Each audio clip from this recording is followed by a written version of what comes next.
We're live. Howard from Harvey Bowes.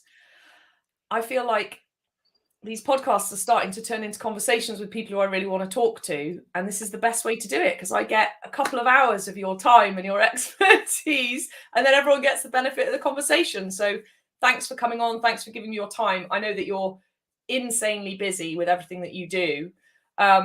So yeah, I don't know the best way to, you're my go-to finance broker for deals where it's like, oh, that's a bit tricky, or we need to make sure that gets over the line, or how would we do that? So you are the expert, I would say, in that sense. And that's not to do down other mortgage brokers that I work with, but it's like there's a level to which, from my point of view, you've reached this. I'm just like, Howard will know the answer. I say it to my joint venture groups. I'm like, this is definitely a Howard deal. And there's kind of other ones that anyone could do. And again, that's not an insult to the rest of the mortgage brokers out there who are listening, but you really are, in my world, you're the expert of just how to get a deal done, how to structure things, how banks work. You have a property networking event that you've been running for quite a while now. Yeah, 2016 we started Southwest Property. Yeah. Okay, cool. So you do that side of things. I know you've done videos and speaking. Owen's been on a couple of your courses. So to me, you're the guy. You're the guy to go to. If anyone's listening to this going, oh, how do I do this? Howard's your man. And you're really busy. So we'll also cover in the comments and stuff, if people do want to contact you, how to or who to contact within your organization. Because I got that, we don't want everyone just coming to you necessarily. One thing that I just said before we came on live was actually, who is Howard? What's his background? Where does he come from? Because we've spent time at events.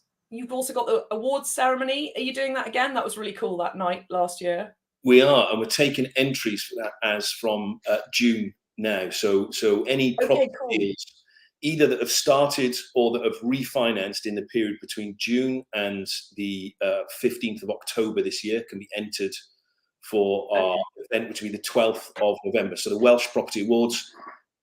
Again, that'll be in conjunction with Paul Fosh Auctions, and we'll have a number of lenders there. It'll be quite high profile again, so it'll be good fun. We're going to do a black tie this year. It was just smart dress, but yeah. So that's loads of fun. It was brilliant fun, and it was especially fun for Owen and I, who have now got a nearly 4-year-old and 2-year-old who don't get out much. Plus COVID, it was like literally the first time we'd been out for probably a couple of years. So it was a really cool, it was like a double cool, because it was a great night, and it was like, oh, we haven't been on a train for 2 years to get into Cardiff and all of that world. So I might have a group who's got, so have you got categories? How do people do that? So if people who are listening, and I'm guessing this is yearly, so even if you're listening, it's now May 2022, but if people are listening at another time, I'm guessing they can still submit, right, for the next year and the year after. Exactly. So 2 questions. How do people contact you to do that? Yeah. So yeah, good question. So the event is run by or coordinated by Nia in the Harvey Bowes office. So you'd call the Harvey Bowes main line. We'll put contact details up later, or Nia at harveybowes.com to email. The categories are going to get announced in the next couple of days. We're just finalising them, and also the panel of judges that we're going to have this year. So the key criteria is it's got to be a deal done in Wales. It's the Welsh Property Awards, so it's about Welsh property investment. So it's for Welsh deals, but yeah, we're putting together a panel, and as part of that, of course, we wanted to extend an invite to you as well to be on the panel. That would be super cool. That's very exciting. Yeah, so we're hoping to have a panel of 5 of us. We've got those singled out, so we're just waiting for confirmations. But and we're going to we'll have a judging panel, so everybody will submit their application. There'll be a framework again, like there was last year, for people to sort of answer the questions and elaborate on it, provide us some pictures, and what is it about that deal. So just to give you an idea. Last year we had some of our winners. One of them was a very, very complex deal, which was a title split with a refurb where there was kind of 3 levels of GDV and 3 lots of drawdowns from the lenders. It was complex, but it was a great deal, and the client ended up with getting all of their money out. And since the awards, they've actually gone back now. Their mortgages with Kent Reliance, and they've taken another 50 grand at the same deal. They had no money in it. It was refinanced just last year. So 6 months later, they took another chunk out. And cash flow fantastic. So that was one of our winners. We also had, so Katie Hutt was a winner as well as investor in Cardiff, her and Karen, on one of their development deals. And it was a worthy winner because, they had to negotiate the deal about 5 times over a period of 2 years. And it finally completed as a purchase to develop during the entry time period. But when they first negotiated it, I was helping them with negotiations all the way through, to be honest. But they were actually doing the negotiation. I was in the background, sort of saying, "Well, how about this way?" And first of all, they managed to get the seller to agree deferred consideration, which is where effectively people call that vendor finance. It isn't vendor finance, but it's a similar principle. So where the seller doesn't take all the money now. So let's say the price is 200 grand. They agreed to take 100 grand now and 100 grand once they've developed the property and finished it, right? So then when you refinance, you pay the rest. So they negotiated that. While it was going through, it got snarled up in COVID. Then the seller sadly died. It went to his estate. Oh my God. So in probate, they had to renegotiate again. Then the increase in build costs that was going on, the build cost got higher, so they had to go back and say, actually, we said 200K, but really this deal no longer works unless it's 165, and they ended up at like 180, and just the continual meandering of the deal. But they stayed in and fought all the way, and so we were sort of mighty proud for them of getting that deal over the line. So that was another winner for the year. So I think we've got, if I remember right, we've got 9 categories again. So best HMO.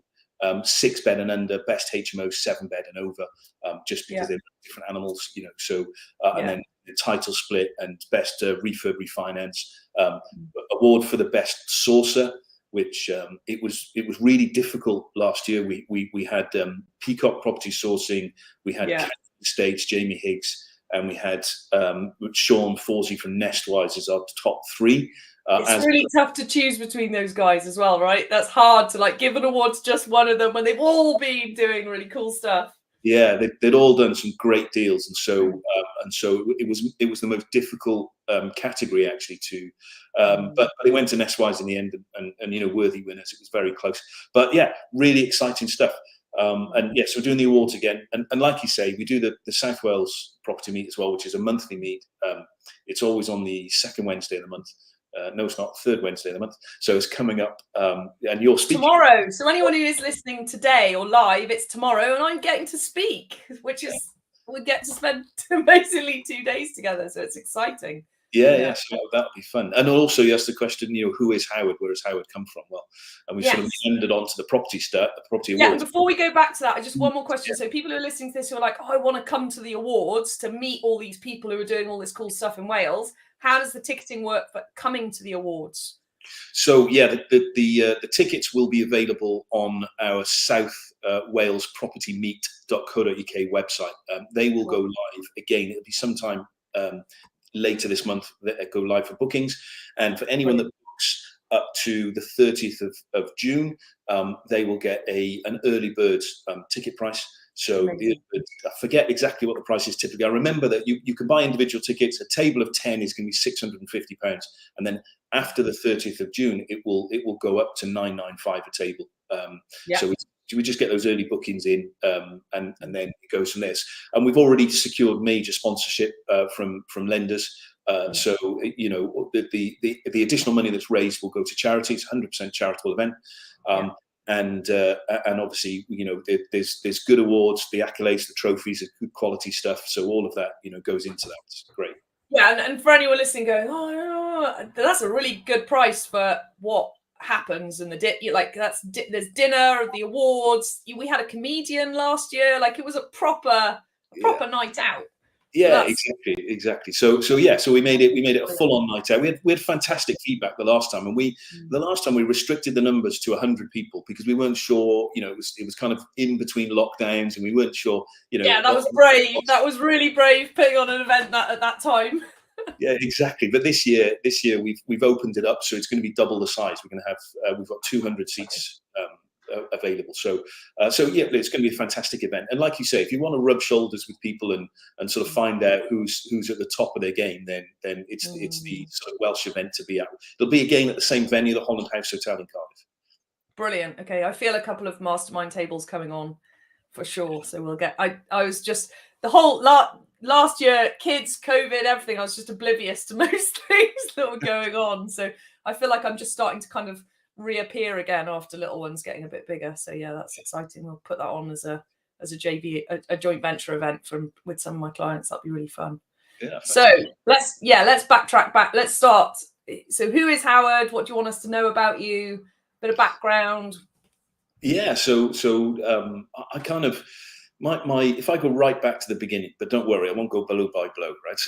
But if I go back to the beginning, I started in property at a young age. So I bought my first property at 19.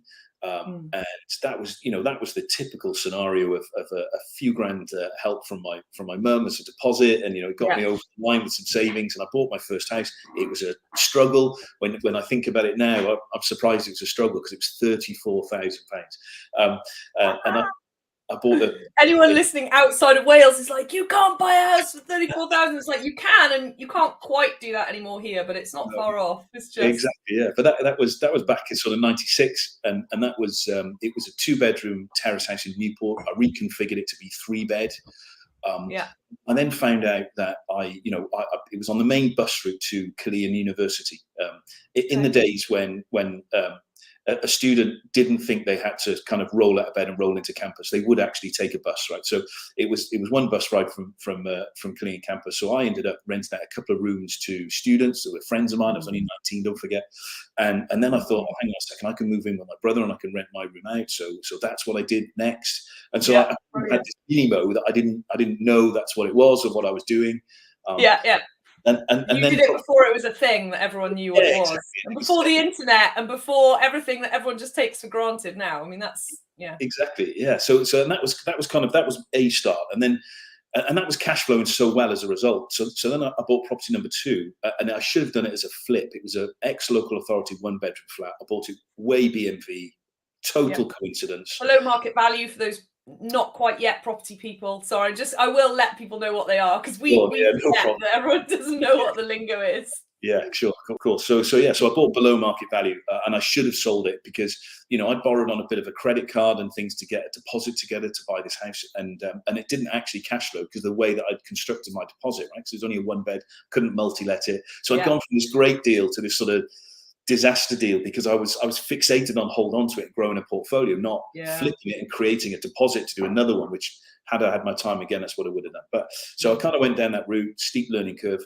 Then I went to every estate agent on the high street in Newport to try, which is the town I was living in at the time, to try to find out, what I could do about other more buy-to-let mortgages. And without fail, everyone told me that because I was under 25 years old, I couldn't get a buy-to-let mortgage. And as a result of that, I got a job part-time as a mortgage broker.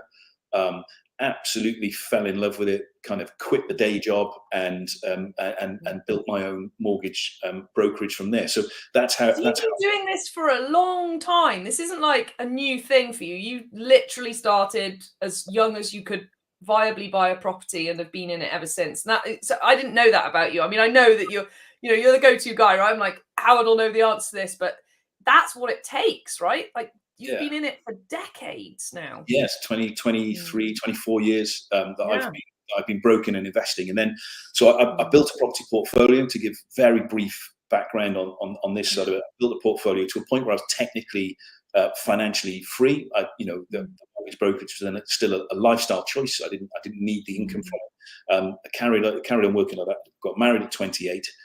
Moved down to a pool in Dorset to live by the beach, so stone's throw from sandbanks, and lived down there for 9 years.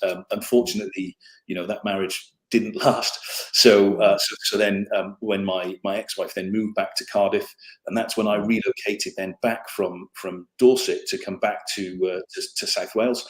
But in the divorce settlement, I kept Harvey Bowes. Not many people know that the Harvey in Harvey Bowes is actually my ex-wife's maiden name. Right? Okay, yeah. So I kept Harvey Bowes, which was my brokerage, and my love is doing deals.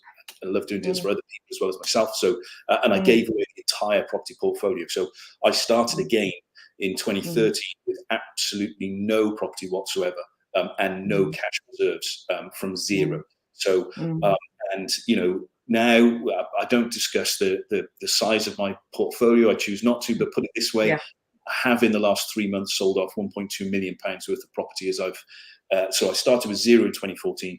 I've just sold off 1.2 million, because I've got properties all over. Some of them are difficult to manage, some of them not performing great.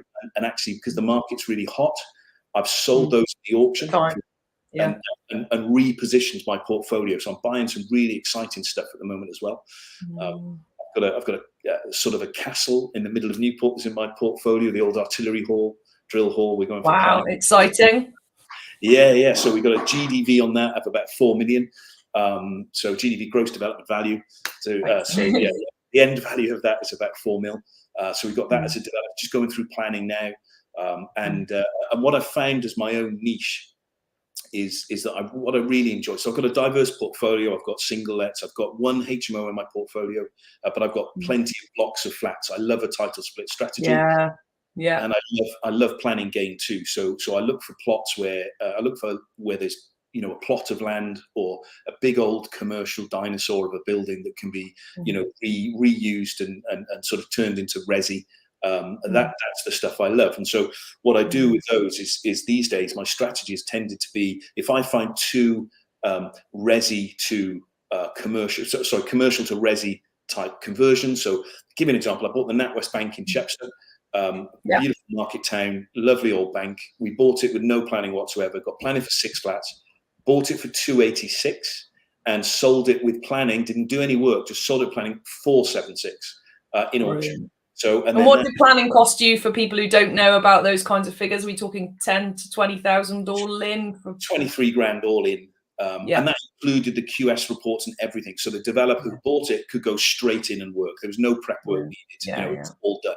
So, and we did that because if it didn't sell for the price we wanted, we would have developed it. So just do it. Yeah, exactly. But what that cash allowed me to do is invest more money in the £4 million project that I'm doing, that I've just mentioned, Drill Hall. So you're sort of freeing up cash from one deal to do another deal. And then I do plenty of joint ventures as well. So I've got a few key joint venture partners, some that I've been working with for sort of 10 years.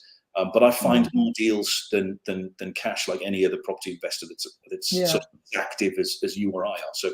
So that's my background, very briefly bringing you through sort of 20 years. But I think the key thing is Alex, as you know, I've built a property portfolio therefore twice. So not once, but twice, right? So once you've done that, the second time around, you make less mistakes. And I think that's what and that's where you get that extra edge in your knowledge and experience that we like to share with our clients. Yeah, and it's huge, right? It's like the thing that I say to my clients is, it took me 10 years to build my portfolio, and not a later timeline, but not too dissimilar, 2002 to 2012, through all of the shenanigans that the crazy growth, but also then just 2008, which I think everyone remembers. But I had 10 years kind of there, and then the next 10 years, I got financially free enough to not have to work. But again, it doesn't buy you a Ferrari, and it doesn't fill a day, doesn't it? I think that's the thing people miss, is actually you buy your time and then you go, well, what do I love doing? And here we are on a podcast talking about property because actually we love it. It's hard to get away from it. And then I did 10 years figuring out, God, who am I without my chef job? Because that's what I retired from, was my chef career. And I say to people, I pretty much condense that 20-year journey now into 5 and work with people on it. Because it's that experience of, well, if I did that again, like you said about the 1-bed flat way back, if I did that again, I'd flip it on. And that knowledge, you can't get that without like living it and doing it. And the fact that you've not lost everything, via divorce and life circumstances, you're like back to the beginning, but it just gets much quicker, doesn't it? The deals get easier. It flows much easier. Yeah, exactly. And I think I really want to stress that to people listening, because I think a lot of people listening, there's whole worlds and beliefs about those of us that are in property that, we don't care about people, we're rich landlords, it's easy for us, yada, yada, yada. And it's like, no, actually, if you look at most people's journeys in property, we've been in it for a long time. I was 22 when I bought my first house. I'm 42 in July, 2 decades. The overnight success that is like, oh, look, she's got a podcast. It's like, yeah, it's 2 decades in the making. I wasn't in a position, I wouldn't have done something like this prior. And I think the biggest thing that happens for me, and I almost try and talk people out of working with me, is like, it's going to take time. And one of the things you said before you came on, when we were just having a quick chat before we started, was like, it takes time to get deals over the line. The hotel that I'm looking at, we're looking at, well, can we buy it in January, February next year? where are we at with negotiations? And I think it's a really important point for people to hear. They'll see the 4 million project that you're doing, but it's like, that's decades of experience going into that for you to be able to take that on. So anyone listening going, oh, I'm going to go and find some old commercial property and just turn it into resi. It's like, that's really experienced stuff that you've got going on there. It takes a lot. And yes, people can come to the likes of you to say, oh, how would I structure it? But there's something about experience that I don't think you can't surpass it. No. Definitely not. And it's a very valid point. And like you say, you mentioned there, you can fast track somebody's journey if they share your experience, piggyback off your experience, and it's still a 5-year shelf life, right? Still 5 years, yeah, right. It's like, I'm not promising success in 6 months. Yeah. And that's why a lot of the sort of the major training, it's good in some ways. It has some value, but generally it's a lot of money for a 12-month course. And at the end of 12 months, you kind of, well, what do I do now? You've only just got started in 12 months because property takes time. So it's you're getting your feet. Maybe you're 6 months in. If you're looking to buy your first property, you could be 6 months into a course, before you get to the first property, and then by the time you kind of refurb that, you're out the other side of that course, and it's like, well, what do I do next? And that's actually when people want plenty of help. So exactly. So any mentorship or program should really be longer than 12 months, really, to get people started, like you say. Yeah. And there's something as well. I think the difference is, I've got some clients who have been on those kinds of mentorships, and I think the information is great. Like there's no doubt that what they're saying is accurate, but the bit that's missing, and the missing piece, is the hand holding, the actual, well, which information do you need? Actually, do people really need that volume of information about how to do every kind of deal going? It's like, that's overwhelming. It would be like me saying, oh, I'm going to, when I was a chef, I'm going to teach you how to cook, and I'm going to just give you this massive recipe book with every recipe ever created and go, there you go, you can cook now. It's like, can you show me how to poach an egg? It's that like actual doing, isn't it? It's like the doing of a deal, catering college versus working in a restaurant. Catering, the guys that used to come out of catering college into the restaurants with us, we were like, start at the beginning, go and chop mushrooms and pick spinach, because there's that experience thing that you can't circumvent with information. So it's interesting that I've got several clients who have come to me who have spent tens of thousands. I'm like, oh man, that was a deposit on a house. Like, do some experience. It's a tricky game, isn't it? Like, how to support people, how to add value, how do you do it? And this isn't a make wrong of the property courses. Like, their stuff is good, their information is good, but it's the missing piece, isn't it, of actually experiencing it and going along and Exactly. Yeah. And people get plenty of value. We do the old sort of strategy of earn and learn. So people might invest, 30, 40, 50K. I'll go into a deal, give them a fixed return, and they watch every single step. They see every single document. They live and breathe it with me. And then I refinance it, they get paid back, and they've had that real experience to go off and do their own thing. And we find that works really well as well. It helps, it helps me to build my portfolio, and it helps somebody else. Key thing, because really they get the real learning. I can't remember a deal being straightforward. I don't think. I've never had a straightforward deal. Even the ones that I think are going to be straightforward, something always comes up. Empty property, I've got cash, the vendor wants to sell, and then something comes up on a survey, or like you said, someone, the house we're buying at the moment, the guy died before accepting the offer. We've been waiting a year to buy that house. Our house is incredibly easy to sell. It was a straightforward deal. Guy died. Yeah. Nothing we can do. Yeah, exactly. Yeah. So when you're go on. I was going to say, you don't see it coming, but and this is the key thing. I've seen people come into the property game and leave again and say, do you know what, it's not for me, because it is difficult. It isn't easy to make money, and people shouldn't be saying it's easy. But when you see it, it's very rewarding. But it is a long-term strategy.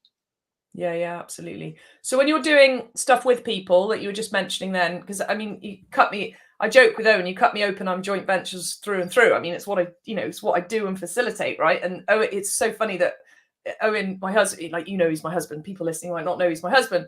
He's like the opposite of that. He's like, I do the deal. You know, he does stuff with his dad, but it's like, it's him. I mean, we don't even joint venture together. We support each other in each other's portfolios, but there's no crossover apart from our main residence, which is, you know, it's a different game, right? We're married and we both live here and all of that. But how do you talk to me about the joint ventures you do? So if someone's been listening, like, oh, hang on, can I get in with Howard, and can I do that? So how do you do that? What do people? Yeah, so generally we have.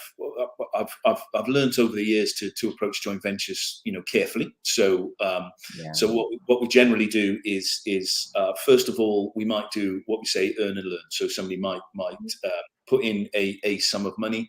I give them security. I've got unencumbered buy-to-let properties that they can secure against if they want to charge. And what we do basically is I will pay a monthly interest. I actually get paid, but I've got that cash to invest, and then they watch me do a deal. And invariably that would be step one. And then once that's successful, and you know, and we've built a relationship together, and that's happened, we might then joint venture on the next one. Usually that would be a joint venture, probably a flip. I wouldn't, and then there's some people that I've gone on to do long-term joint ventures that I hold property with. And the important thing, if you're holding property long-term on a joint venture basis, you have to make sure that your end goals are similar or compatible. You know, and a quick example of that is I've got a great guy lives in Burley in the New Forest that I've joint ventured with for the past 10 years. We only have he's got a significant sum of money. To him, it's pocket change what he's got invested with me. But he's retired and he loves the excitement of it. So he's quite a bit older than me. And every time that we do a deal, there's either a 5-year or a 7-year shelf life with that individual. So what it is basically is it's pre-agreed that at market value at that time, if we take a 5-year fixed rate, that he'll be in for those 5 years. He'll take the income for 5 years, and then I'll remortgage open market value and buy out his share at that time, because then he's got a finite exit, and that's what he wants. And then I've got, you know, the joint venture stuff where I've got a joint venture partner who's got 2 daughters of similar age to mine. And we've set up a joint venture we're just now putting the properties in that joint venture into trust for the kids, and we can see, you know, that holding forever. But when you do that, you've also got to make sure that all of the management controls and the decision making is all agreed up front, who does what, so that you don't fall out, you know, down the line, because circumstances change, death, divorce, taxes, you know, they come to all of us. So you've just got to make sure that you button down all of those what ifs, and then you have a good, productive, long-term joint venture. But I wouldn't jump into a long-term joint venture with somebody that I've only recently met. There's got to be a time period of getting to know. And when I've broken that rule, Alex, which I've broken twice in the past, it has bit me both times. Has it gone wrong? Yeah. It's so dangerous, isn't it? And it's so tempting. It's like, but the deal's really good, and it's like.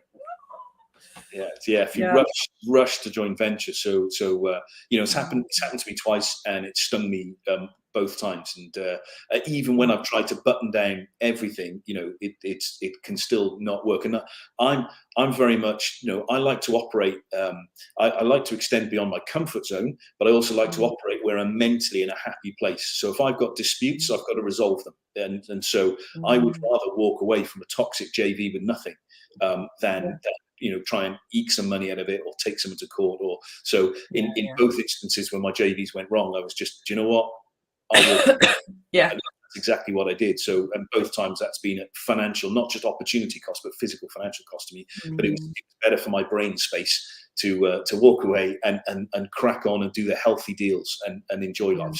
So, you know, there are times when things go wrong, and you've got to, in joint ventures, you've got to be so careful with the people you get involved with. And one of the things that I've seen, I'm sure you've seen this as well, Alex, people do joint ventures with people they get on with generally. So, you know, you might meet somebody at a property meet and you've got similar personality, so you get on and so you have. It's all exciting, like young love, like when you first get into a relationship and the hormones are going and it's all going to be great. Yeah, exactly. And the problem is you've likely been attracted to someone that's actually got a similar personality to your own, and that means you've probably got the same weaknesses.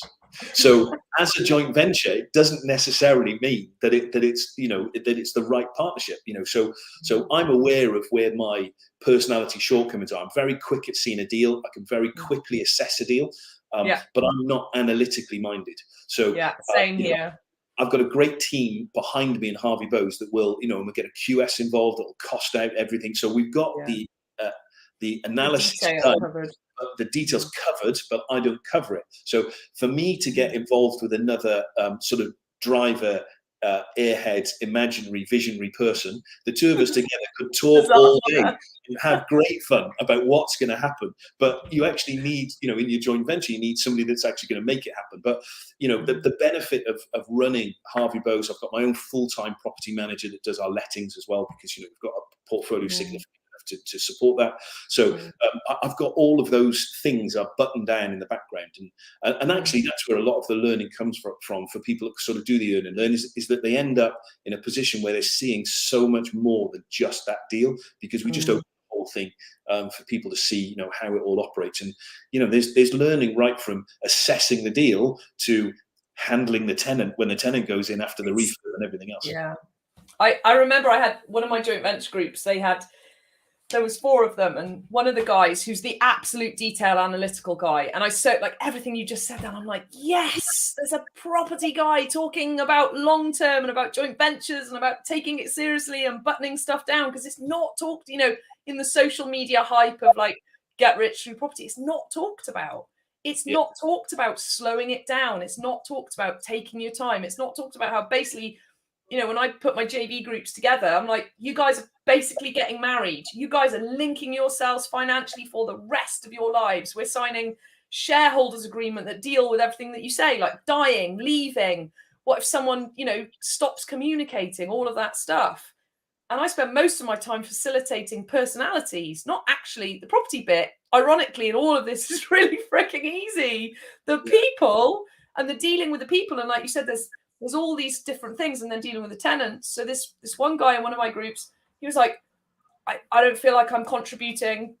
I'm not doing anything. You guys are all busy. You're like getting the deal. The refurbishment was going on, and he was really feeling like he didn't have a home. And I was like, just hang in there. Your time's coming. Just trust that, contribution is not equal at the same time. It's equal over time. And literally a few months later, when the accounting needed doing and things were being reconciled and they were, dealing with all the bills from the build, and then the tenants were coming in and he was doing the compliance he was like, I can't cope. This is too much. I've got so much to do. It was literally like from one end to the other. It's like, yes, I told you, hold on, your time is coming. And it's huge. Like having all of my groups have all got at least one analytical spreadsheety type. And they do at the beginning, they freak out and they're like, but there's nothing for me to do. Everyone's running around doing a refurb. And it's like, it's okay. It's coming. Don't worry. When the accounts need to be done, you'll be busy. Yeah. And it's so valuable. So valuable. Yeah. So true. And like you say as well, property is about people. So quite often somebody will come to me and say, Howard, what strategy for this property? This is an amazing property. And it's like, do you know what? That is an amazing property and there is great potential. But before we even discuss the strategy, what's the position of the vendor? It's the person behind the sale that will often dictate what strategy you can use to purchase a building, So it's quite interesting. It's all about people. Property is very, very much about people. And whether that's the people you're joint venturing with or the people you're buying from, it's still about people. Yeah, right. And then the tenants and then the contractors. It's like, if you can't actually be with and deal with people, which I should probably rebrand myself as the facilitator of relationships. If you can't deal with all those people, like you're screwed in property. Because, there's contractors that get held up on jobs that don't quote right, that all of that stuff. Then there's the tenants that are dealing with that. I mean, you're basically dealing with everyone's lives, aren't we? And then you're adding money to the mix, which is probably the biggest, cause of upset there is in the world. I mean, I'd say money's right up there with like, if you're going to bring up your stuff and your issues, it's going to be money in some way, shape or form. So yeah, it's huge. It's nice to have it said again. It's like, property's a people business. It's not objects. And it's like when people go, what's the ROI on that? Return on investment, for those that don't know. It's like, you can't just look at the numbers. It's that whole, like, people who just look at the numbers. It's like, where's the property? What does it look like? Is it does anyone actually want to live there? How much money? My favorite one, I don't know what your opinion on this is. When you go, what's the ROI on that? I'm like, using which numbers? Which numbers are you going to use to calculate the return on investment? Is it the money left in? Is it the total cost of the project? Is it the value of the property 5 years on? Because every single one of those numbers is going to give you a return on investment that is wildly different. Yeah. And it's like, you can't, it's not that simple. I don't know what you say on that, and how you do the.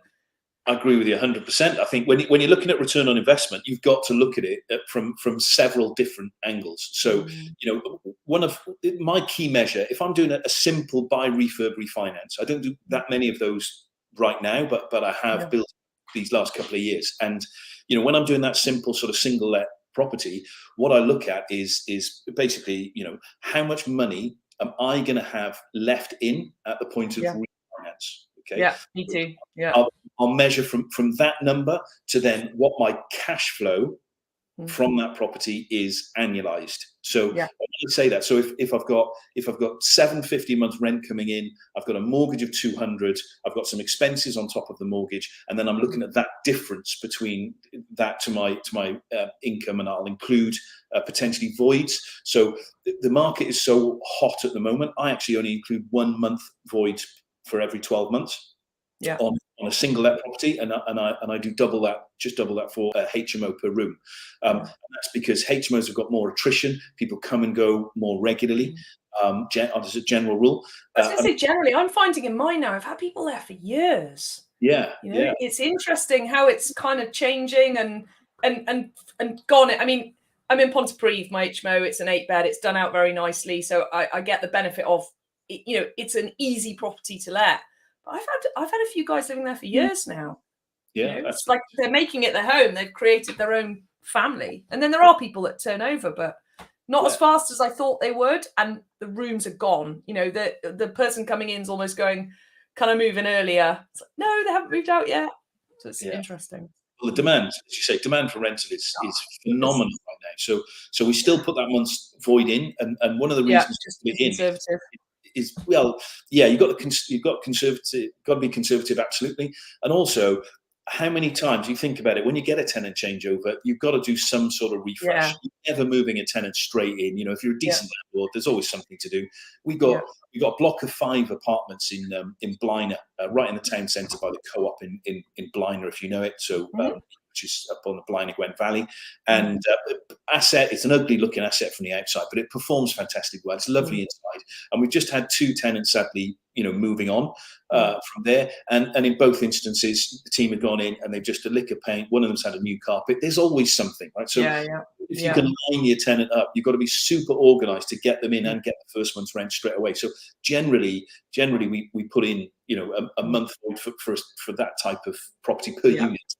So that's a block of 5 flats. So and we work that into our cost. So that's where we get that return on investment from. And like you say, we'll also look at what happens next in terms of a return on investment. So, my strategy for properties that I retain, so I love doing flips, and I do quite a lot of flipping and development. But on properties I keep, what I generally do, my strategy has always been to buy, add value, refinance at that point. If the money that I've got left in at that point can be recouped over no more than 18 months from the cash flow, the profit, then I'm happy to leave a bit of money in, be all the money out. So that's I'm quite happy with that as a strategy. I have done plenty of deals with all the money out and some, but only single lets, that's quite difficult to do. So quite happy to leave that. Work that out over the first 18 months. I'll normally initially put it on a 2-year fixed rate interest only, make it cash flow max. And then after that, when I renew next, I might renew on a 5-year or 7-year fixed rate deal. And I will put it onto a repayment mortgage then, normally over between 17. Even on single lets? Even on my single lets. I love paying the debt down. So, as a mortgage broker, you think I'd go the opposite way, because I know there's plenty of people out there that understands that debt is not taxed. So you buy a property today for 100 grand, let's say in 10 years time, it's worth 200 grand. And then, your mortgage on is 75 now. You take it up to 75% loan to value in 10 years time. That's 150. You've released 75 grand. and Mm. you release that because it's debt. There's no tax on it. It's a cash Yeah. lump sum. So lots of people keep refinancing property, but actually my strategy is to live off a very healthy cash flow. So the vast majority of my portfolio is actually on repayment, but I'm enjoying still working as a mortgage broker and a consultant, helping other people do their deals. So whilst I'm doing that, I've still got a daily income because I want that daily job. I'm happy to be in the rat race. It's a hobby for me. So whilst I've got that, I'm not reliant on the property income. I can use the property income to pay down its own debt. And it's self-propelling and giving the equity. And, you know, one of the blocks I just sold, I sold a block in Paul Fosh Auctions, and it was, you know, I bought the block for 480k. I put it on a repayment mortgage. I bought it below market value, and I got 90% loan to value from the lender at the time. So there's a way in which you can do that on a commercial mortgage. So I got 90% loan to value. Excuse me. Left it in there, been paying the mortgage down. I did that in September 18. I've also been overpaying the mortgage every month, and I've enjoyed the best part of £3,000 a month net cash flow. And I've just sold it at the auction for over 700k. And because my mortgage was just creeping down, I only owe 330 on it. You know, so you're sort of built that more than extra 100k just over the 5 years by paying the mortgage down. So now that we've liquidated that property and we're using that money to invest in some developments, it was a worthwhile exercise, but it's still cash flowed. And as you know, that's one of the beauties of, you know, I think it's good to start with single lets for somebody who's starting out. And I think then when you grow into HMOs and multi-unit block, you know, so buying a block of flats, splitting the title, refinancing, they cash flow like a HMO, but without the sort of the same attrition or management need. So, you know, I think that they're a great strategy as well. So you kind of, people grow in their portfolio as they're achieving different things and build knowledge, and that's good. And that gives a diverse portfolio as well, which I think is really important. Yeah, and I think it's interesting again to bring that up. It's one of my oldest group. They started out. I think they started working with me in 2017, and they did just that. They went to Paul Fosh Auctions, bought a house in Pentra for 40 grand, spent 6 or 7 on it, you know, refinanced it, got a valuation of, I don't know, 60, 70. I can't remember the detail now. Pulled most of their money out, basically what you're saying. Fast forward to now, they've just bought a company, put down £60,000 and have 31 flats across 3 units. You know, it's like, and doing the single let was really valuable. And there's something as well about when people are starting out, it's like, it's like slow, especially my joint venture groups. Like the first couple of years, there's all the excitement. Then people are like, oh, it's so slow. And when are we going to get our first deal?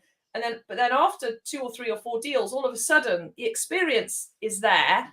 The confidence is there. The money and the track record's there. And they can do deals that, like you're saying, you know, you start there and all of a sudden then you actually do the deals that really make the money. You know, it's kind of this weird thing of actually the more money the bigger the deal, it just makes much more money. The single lets, they're great bread and butter. I mean, most of my portfolio is single lets. And if I had my time over again, a bit like you saying, you know, I guess I kind of am starting again in the sense of what I'm doing next. It's like I'm looking at a hotel. I don't want to do single lets anymore. You couldn't, even if you came to me with a really great single let, I'd be like, oh, I don't want to do it. You know, there's a sort of experience level and where we get to, and it's like what you're saying about commercial deals you're doing. It's much more interesting and fun, and there's something as well about growing with it, not trying to, you know, anyone watching you or me going, oh well, I'll just skip all that, I'll just go straight to the hotel, or I'll just go straight to the commercial to resi. It's like, that's a dangerous game to play. But all right, it takes 2 or 3 years to get to start doing the really juicy stuff, but it's much safer, I think, you know, in the long run. Absolutely. You know, property is an expensive game, and it's expensive when it goes wrong. So yeah, for sure. Yeah. So doing, you know, so you're absolutely right. Doing those smaller kind of deals to start with, find your feet, get some confidence, you know, learn the scope of what can go wrong. You know, is definitely a good thing to do. And I also find that for generally what I'm looking for, and what I encourage people that I work with to look for, is to look for more than one issue with a property, so to add value. You know, so classic examples of that, very briefly, you know, I've recently bought a single let beautiful cottage, sort of traditional Welsh slate cottage. Yeah. I bought it and I thought it's fairly near to the Celtic Manor Resort, and so I thought, great, this is a great Airbnb, fantastic property. But it's higher end, right? We've had it valued at just shy of $500,000 once we redid it. Yeah. But paid 280 for the property. They had 3 sales fall through. It wasn't just because it needed a refurb. It was also because it hadn't changed hands since 1959. So it wasn't registered on land registry. Yeah. So, and it hadn't been touched since 1959 either, by the way. The kitchen, the wallpaper, it was all 1959. So amazing little find, this sort of semi-rural position just outside of Newport by the Celtic Manor. And anyway, so we found that property, but it had this paperwork problem, and it had 3 sales fall through because it was dropping on the legals because you couldn't sell it with absolute title. So I sat down with the owners. I explained to them that it couldn't be sold. The owner was an old lady and her son. I sat down with them and said, this is why you've got this problem. And, I'm going to have to put a really low bid in if I've got to buy this on a bridge and sort out this land registry for you. But if you sort it out because you own it now, I'll help you sort it out. Sign a little agreement with me to say you won't sell it from under my feet. I'll invest the time in helping you to get it registered with land registry, and then I'll buy it. And that way I can give you a little bit more. It was still a cheap property for me, but because they had that paperwork problem, we resolved it, bought it with absolute title. So, and we resolved it while it was in their ownership. And that took 9 months to do. However, over that time period, the property was going up in price. I've got a fixed price. They're happy because they've been trying to sell it before, and it'd gone on for more than 12 months with 3 different sales falling through previous to that. Wow. So, I provided some certainty. But the reason I'm referring to that specific deal is just that principle of finding more than one gain. It's not just a refurb that people should be looking for on these properties. Another reason why I love the title split, block of flats, issue leases for each individual flat if they were just one freehold block. You've added value on the paperwork before you've started the refurb, and that helps you get a bigger uplift, and then you get more of your money out than otherwise. Yeah, it's huge. And what you're talking about ultimately, for anyone who's it's implicit in what you're saying, but to be explicit for people listening, is you're solving people's problems, and it comes back to people again, right? You're going, these people have got this problem, and you're prepared. I think that the thing that makes the difference, obviously apart from your expertise, is that the 3 other buyers weren't prepared to stick around and solve the problem. And we get paid more in property when we solve the problems and when we help people. And again, it's kind of goes against the sort of narrative of what property people are, but actually the people who are really successful in property are doing what you've just said, which is helping people. You're solving their problem, getting it all done, and sticking in long enough. It's the deals that I've done that have made me the most money. I stayed in long enough where most people would have gone, there's a kind of, there's too many things going wrong. That must mean I shouldn't do this deal. There's something wrong. It's like, no, you got to stick in and then you'll make the money. And whenever I've stuck around, even at times when I'm like, oh God, this is, taking too long, it always pays dividends for sure. Yeah, exactly. You're exactly right. I remember one of my favorite deals of all time was a property I bought just when I was rebuilding my second portfolio right at the beginning. I bought a block of 5 flats in overlooking South Beach in Tenby, on Victoria Road in Tenby, and it was fab apartment. It was one freehold block. It was 5 flats, and it was owned by an estate agent, his wife, their business partner, and the business partner's wife. So the 2 guys were the kind of the drivers in it, but it was jointly owned in personal names by those 4 people. And one of the couples was getting divorced. So we put an offer in for the property. It was tired. They'd had tenants living in there for years, but it was a lovely position, fabulous sea views and everything else. So we loved it. In fact, when I first saw it, it was in the window of an estate agent in Tenby. I was walking along, we had a little puppy at the time. I was walking the dog along with my daughters, and I saw it in the window, and I thought, how cheeky. The estate agent has taken a picture of the whole property and said, 350,000, and actually it must be selling a flat, is what I was thinking. Right? So, and then carried on walking up the cobbled street from FBM estate agents, and I thought, hang on a second, maybe it was the whole building for 350,000. I turned back, I went, walked in on a Saturday afternoon, loads of tourists around, it's a sunny Saturday. Anyway, it was the whole building. Put an offer in that weekend, viewed it that weekend, put an offer in that weekend. And that was August 2012. The deal didn't complete until September 2014. Wow. It was owned by an estate agent as well. But one of the reasons was because one couple get divorced. First of all, it was, we'll buy them out. Then it was, no, one of this couple wants to buy out. So we just let our sale carry on ticking along and doing the legals and everything else, while they were all arguing about who's going to buy what, whether it's going to go on the market, whether they were going to pull it off.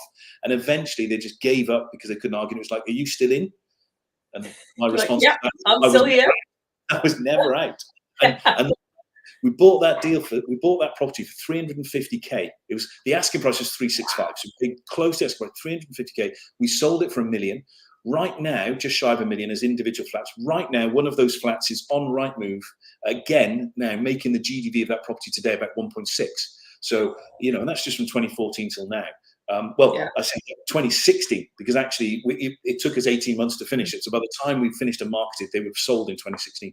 But, we spent 240 grand. So we spent a significant amount of money, but it was almost double our money investment. I did that as a JV with another chap, John Guppy, I've done a few with. So that was, one of those deals. But as you say, we had to stay in for the long term while there was turmoil and everyone else was doing their thing and arguing about the property. Yeah. And like you say, with the one that you're buying right now, your own personal home with Owen, you've waited a year because of probate. And those things happen. The average probate time in the UK is supposed to be 3 months. That's the average. 9 months. 9 months is the average in the UK. It's just statistical fact. 9 months. Yeah. But with COVID, how long has it taken recently? We've got some clients of ours that we're helping them fund their deals on my mortgage broker side, and they've got probate deals that have been running now for 18 months, 20 months, just because of everybody being so slow in the current climate. So things are freeing up now, obviously, but you've still got this backlog of work that's got to be, that's got to come through. Staying in for the long term, especially when prices are creeping up, is a good thing. And all you have to do, and I'm sure you agree with this, Alex, is you've got to communicate with everybody when you're, if deals are taking time, even if it's not your problem, you're not the one delaying it. You still need to be touching base, encouraging the estate agent, letting them know you're still in the game, getting messages to the vendor. We're still in. Come on, let's keep this moving.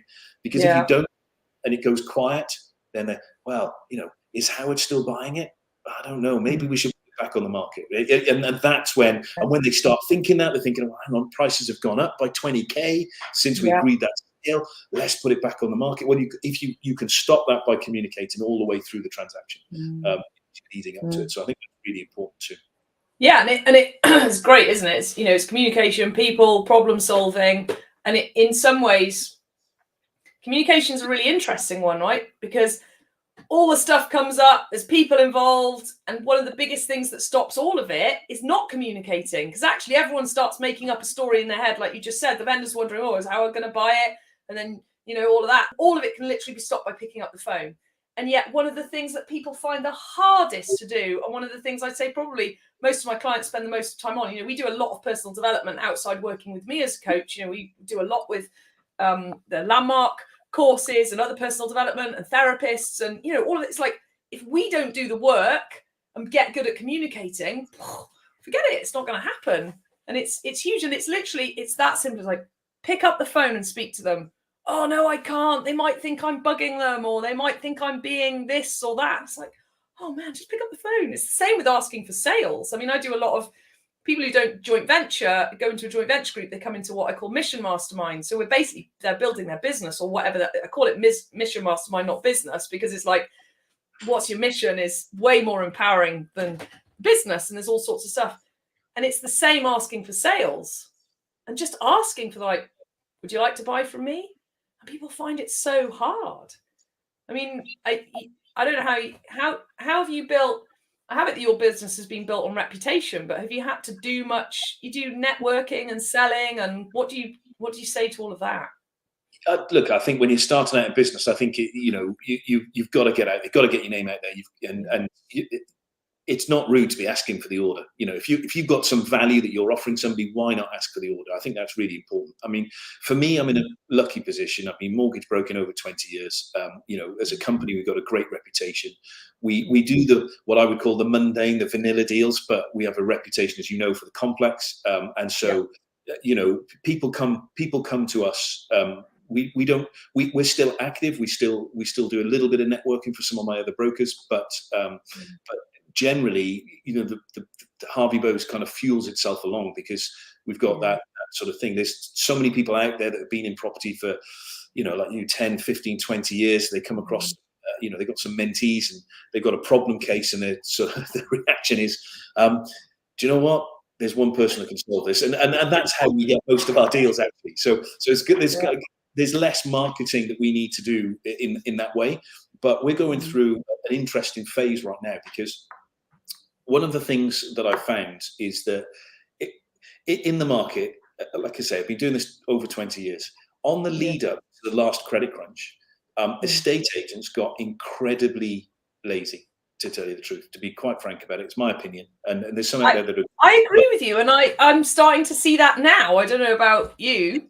Exactly. So right now, people are paying asking price for properties. The estate agents, they want to have your proof of funds before they'd even let you view a property. They're making it difficult to buy because it's that buyer's market, and they very quickly lose their skill set.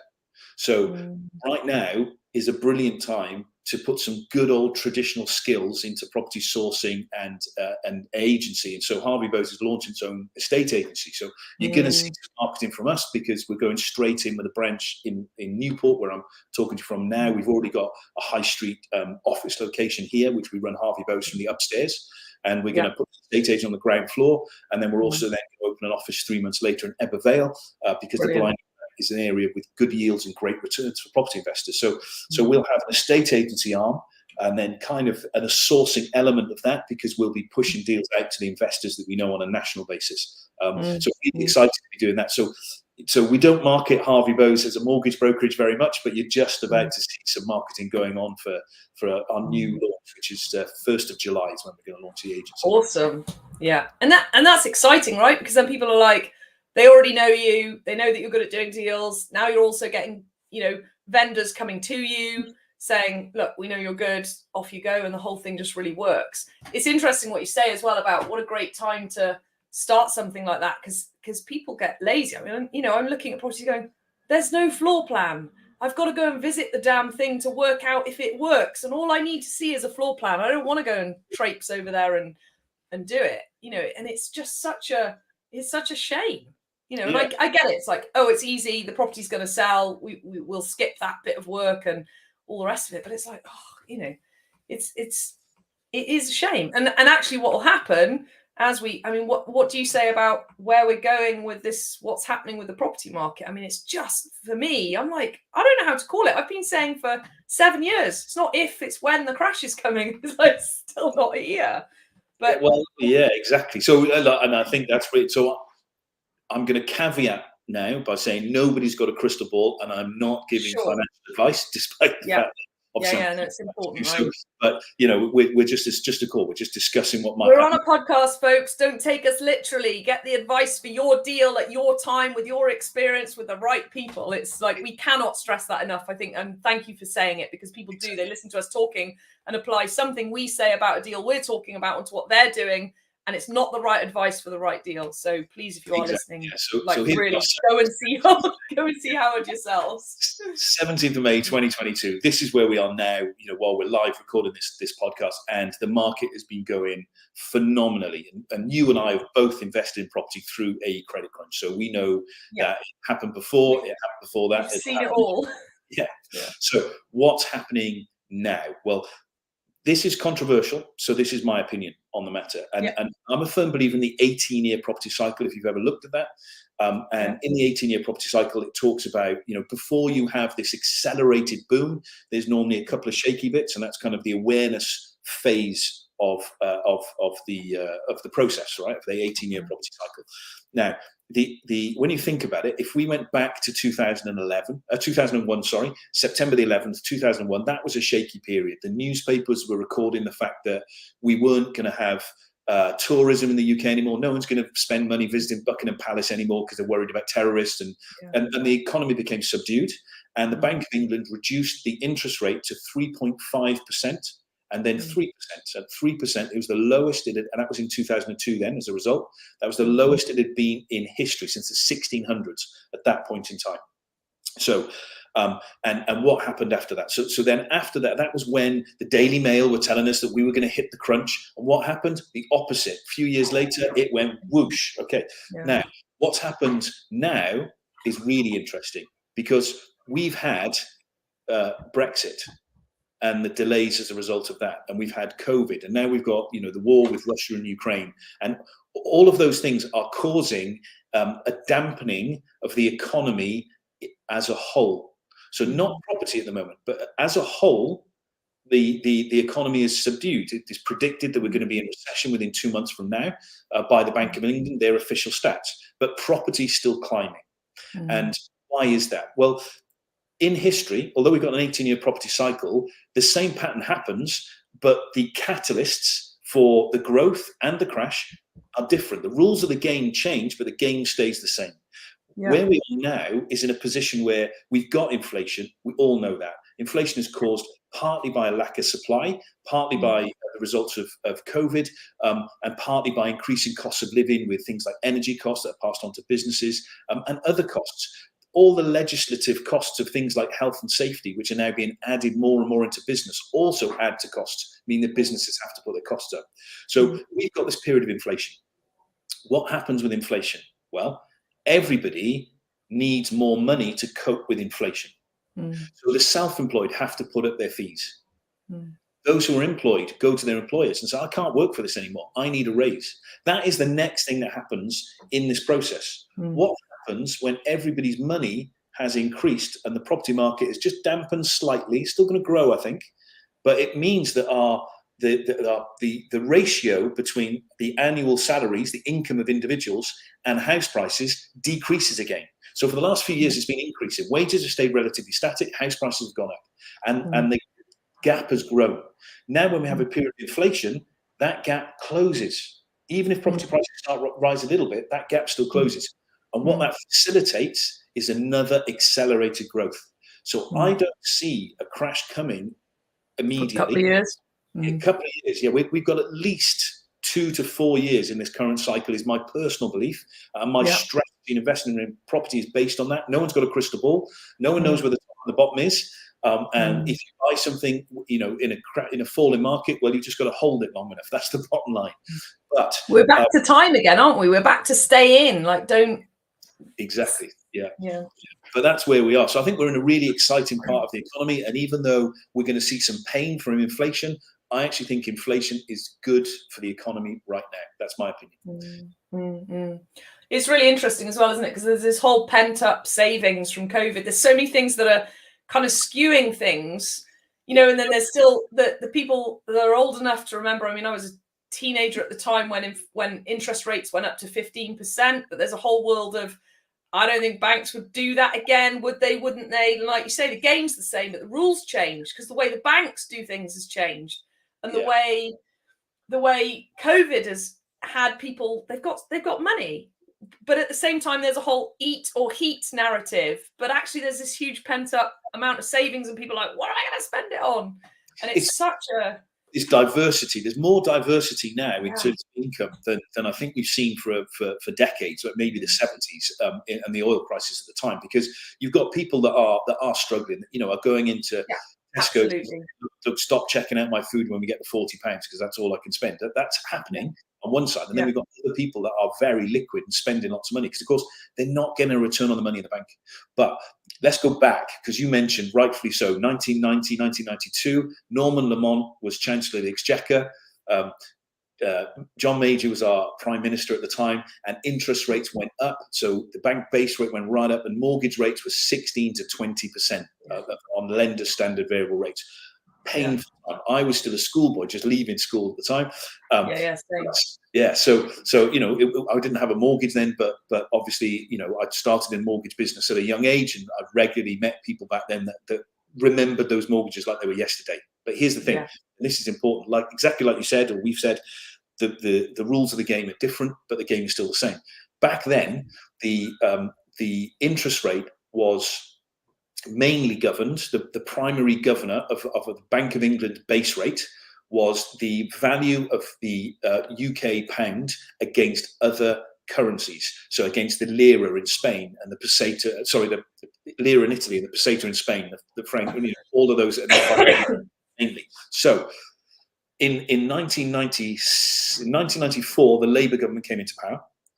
And in 1996, the Labour government under Gordon Brown as Chancellor of the Exchequer, changed the control of the base rate from the bank, from politicians to the Bank of England. Okay, so that was a massive game changer in the way that things are governed. And we also came out of the economic monetary union, which was why we had to govern our currency against other currencies. So the interest rate went up to protect the currency, to protect international trade back then. That was the key governor. So those rules have completely changed. It only happened once since the 1600s did rates ever go that high. Yeah. It is unlikely to happen in the foreseeable future, potentially for another 400 years. So why is that? So the main reason is because the rules of the game, like we say, are different, but the results end up being the same. So in terms of the interest rate, important to note that since the Bank of England have been in charge of the base rate, which has been since 1996, only once since 1996 has it ever gone up by more than 0.25% in any one increment. And that was in March 2007. So just before kind of the last credit crunch, they put it up by 0.5% then. That was all. So since the Bank of England been in charge, we've only ever had these 0.25 increases, which is what we've seen now, and we're likely to see again. So where are we going to see interest rates? I can't see interest rates in the current climate for the next 12 to 24 months going above 2%. I think they're going to start capping out fairly soon. Don't think we're going to see many more rises because they've said that we're going to go into a recession. They've got to control inflation, but there's so many other factors that are controlling inflation. That the Bank of England have got to be so careful what they're doing. And so, now is a good time to if you've got mortgages, now is a really good time to take fixes. It's good to see as well on that note that 7-year and 10-year fixes have come back into the buy-to-let world. So, if you're not looking to extract more money from those properties, you want to sit on them for a while. My advice right now, if you want a low risk portfolio, is to take those long-term fixes, and it should see you hopefully through any crash. Now I say that if you right now take a 5-year fix, you could be then looking to renew that in the middle of it. Right. So now I am taking either 2-year deals or 7-year deals according to my personal strategy. I'm not currently taking 5-year fixes when I'm renewing my own stock within mortgages, but that's it's par for the course. Different people do different things. If you are taking a 5-year deal right now, don't be too worried about it, but I would focus on, if you've got good cash flow, the compound effect, the snowball effect of overpaying your mortgage a little bit. Because if you've got a mortgage with the likes of Kent Reliance or TMW, the Mortgage Works, or Birmingham Midshires, you can overpay them. So they're on interest only. You have a good month, you can overpay by 50 quid. Next month, they take out the same payment and you overpay by 50 quid. The month after, they take out the same payment and you overpay by 50 quid. And all of a sudden, your mortgage payment is 1 penny less because they recalculate the interest every time you make an overpayment. But you still make the same payment. So now your overpayment becomes £50 and a penny.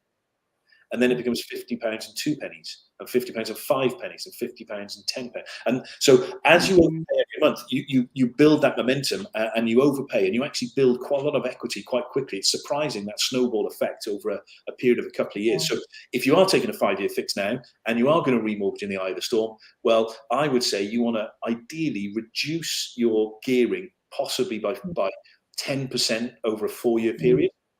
And if you do that, then you're probably going to be in a much better position than if you stick your head in the sand and hope it doesn't happen, because it's coming. because it's coming. It's just when. I think it's interesting as well. It's about right advice at the right time, and where are people in their property portfolios. It was interesting when you were saying earlier, and I'd kind of done this without realizing it. It was like I would refinance once after a refurbishment. So the stuff I do is pretty boring in the past, buy something, do it up. I do some fairly major refurbishments, like full guts of properties that haven't been lived in for years, a couple of bits of title splits, 2 or 3 flats or a 8-bed HMO and a flat, those kinds of things. My strategy has always been to not then keep refinancing, so that the gearing by that does change. I don't have anything. I had one on repayment, which I sold with Paul Fosh a couple of years back, because I couldn't sit it into the limited company because it was commercial, and it was just it was better to get the money out and flip it. And it's interesting what you say, how you love flipping. I do. I'm like, I don't want to sell. I put so much effort because of these heavy refurbs. I put so much effort in. I just want to keep taking the cash, not not take the things, and investing in the valleys as well. The uplift back then, it's not there. But the strategy changing over time and it being different. So when people are just getting into property, and I think this is why it's important to re-say, right advice for the right time. People just getting into property, they're wanting to max out, pull everything they can out. I've been in it for 20 years. And I'm like, do you know what? I just want to pay stuff down, have less houses to manage and have a simple life, albeit, yes, I'm also looking at a hotel with a joint venture partner, but it's kind of, that excites me because of the sort of business side of it more than the property side of it. But it's refreshing to hear about paying stuff down. And I say this to my groups, it's expensive to refinance. It's expensive to, when I did, and this is the only time when I broke my own rule, right? So we had all of those tax changes for landlords who we all had properties in our own name, and now it's not tax efficient anymore. And luckily because of the way I do it, I had enough equity to refinance into the limited company and be able to pay for it. And yes, I don't know what you think about strategies of doing it in other ways, but I did it the boring. I realize I'm quite conservative. I did it the boring route. I took them, I put them in a limited company, I paid the tax, sucked it up and moved them. And it's like, that was the only time that I then did refinance properties that I otherwise wouldn't have, so that they paid for themselves and in they went. And now it'll take, however long it'll take for them to recover. And actually we're getting higher rents, higher valuations. So everything's, coming back. It's paid off effectively. My financial advisor at the time, shout out to Matt Goodley, he's a really good friend of mine. So he's more of a friend than a financial advisor in the sense of how he's advising me. He says, look, suck it up 3 to 5 years. In the long run, you'll be better off. And it's that people getting different advice for different times. And we're at a place where we're looking going, well, it's 20 years plus. Some people are just coming, and it's different, I think. But what do you say to people about how do they decide what's right for them? So coming from a finance side, what do you say to people about when they are deciding, do they repay? Do they do interest only? What's their ultimate exit? Do you have those conversations with people? Yeah, absolutely. So, and it's a great question. So when people are first starting, particularly, I think what you have to do is if you look at Stephen Covey's 7 Habits of Highly Effective People, habit number 2, begin with the end in mind.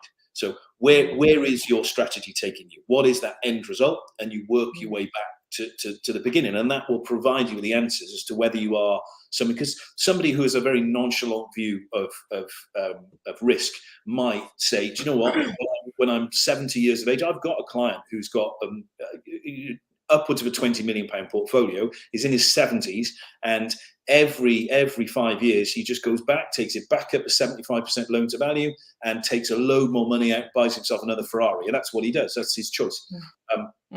But so he therefore doesn't have the kind of cash flow. Now, this guy's been investing in property for 40 years. He's taken enormous amounts of money out of property over those years. I've looked after him for about 15.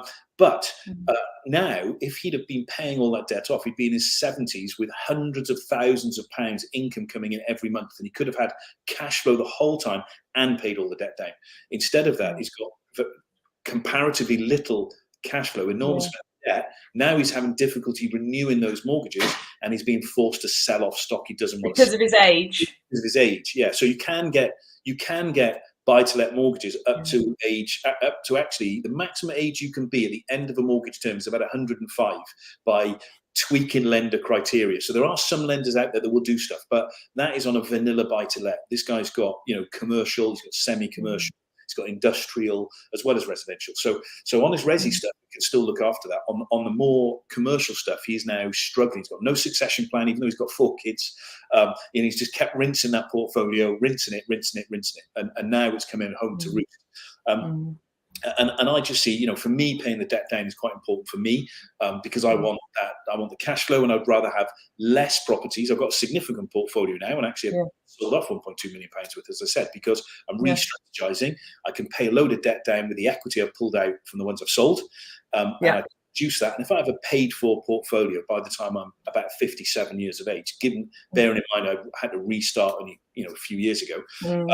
after divorce, then basically what that means to me is that I've got a really healthy cash flow with a minimum amount of properties that I can employ a property manager to support and look after, and it will be almost as hands-off as property can be. And when I say almost as hands-off, all these people out there selling courses that property is passive, what a load of rubbish. It's the biggest, we joke about that in Joint Venture Mastermind. It's like, oh, look how passive this income is, everyone, as we're sat on a workshop day dealing with everything. Exactly. If you want passive income, right, Nobby Holder, he wrote a Christmas song, it's played every year, and he gets a check in the post. That is passive income. Passive income. This is not passive income. So there's always something to do, but the point is I can easily manage that and have a lifestyle in retirement. So that's my plan, and that's what I'm doing. So to go back to it, though, begin with the end in mind. For some people, they might not care. They might want succession planning. They might want to hand a portfolio over to their kids. They want to hand part of it over. All of those things have to be answered first. So, and if you like to use the analogy, it's like imagine that your journey in property is a book. And where you're going to be at that point of retirement is the end of the book. What's the conclusion of the book? And then when you're buying this property today that you're going to refurb and refinance, that's like saying, where do I want to be at the end of the first chapter of that book? In other words, so I'm buying it today, I'm going to repurpose it into what I want, I'm going to refurb it, I'm then going to tenant it. And when you finish that process, the tenant moves in. To me, that's the end of chapter 1. So you think to yourself, what am I going to do at the end of chapter 1? Chapter 2 might be, the next 5 years. What is it going to be like at the end of chapter 2? And then what is it going to be like at the end of the book? And I think once you analyze and strategize in that way, start from the end and work your way back, it becomes obvious which strategy you want to take. I say obvious for somebody new, it's obvious to us giving them advice. So, and then we can help and say, well, actually, in the circumstances you've said, these are this is probably the right route for you. And then people can act on that. So it does vary. And you can't, we can't bias what we think onto somebody that we're helping. It's got to be their decision as to which way they go. Yeah. And it's almost like they say, well, this is my dream. And we go, okay, this is how you can make it happen. We can't tell someone what their dream is. And it's the whole, it's interesting you say about succession planning, and it's tax planning as well, right? Into it. It's not just, do you want to give it to your kids? It's like, how are you going to give it to your kids? Because I'm assuming now the gentleman that you mentioned about his strategy of basically, just taking the money, he's going to sell properties, but he's going to have huge capital gains tax bills. So it's all very, what we were talking about earlier, and I think people forget this. That's great with property. You take the money out now and it's debt, so there's no tax to pay on it.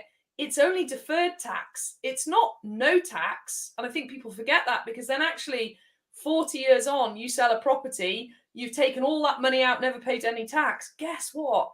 That capital gains tax bill is going to be possibly even more than the equity that's left in that property. It's actually going to cost money to offload that property, right? Is that what this guy's dealing with? That is the dilemma that this individual now has, is that, he's got a large commercial property. He agreed a sale on it at £1.7 million.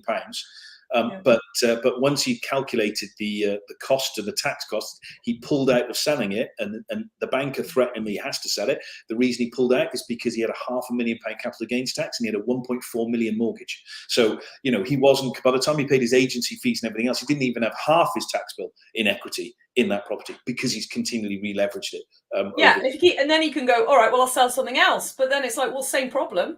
Yeah, exactly. And again and again and again, and it's huge. And I think I'm highlighting that for people listening who are starting out, or even somewhere in their journey. Like my joint venture groups and stuff. We talk about all this stuff from the beginning for that reason. That it's like, what are you going to do?